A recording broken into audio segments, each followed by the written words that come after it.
Belakangan muncul akun media sosial mengatasnamakan Bupati Klungkung, Inyoman Suwirte yang meminta sejumlah uang ke sejumlah ASN hingga berbekal. Penipuan berkedok iming-iming promosi jabatan ini pun kian meresahkan. Pasalnya akun Facebook dengan nama Suwirte Klungkung dengan foto profil Bupati sedang memakai udang itu warawiri melalui aplikasi pesan Messenger FB. Si penipu meminta sejumlah uang sebagai pemulus promosi jabatan. Bahkan para perbekal di Klungkung juga dipalak secara halus dengan alasan desa akan mendapat bantuan dana dengan mudah. Untungnya modus penipuan semacam ini sudah akrab bagi masyarakat sehingga tak ada korban. Bupati Suwirte Senin 18 Juli mengaku sering mendapat laporan dari para pegawai di Pemkab Klungkung bahwa nama serta fotonya dicatut oknum meminta uang.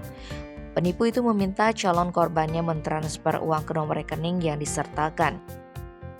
Sebetulnya hal ini sudah terjadi sejak beberapa bulan lalu. Akun tersebut berulang kali menghubungi akun ASN, baik pegawai bahkan guru.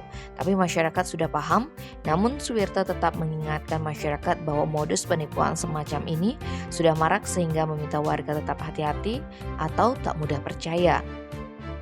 Tim Bali Express melaporkan.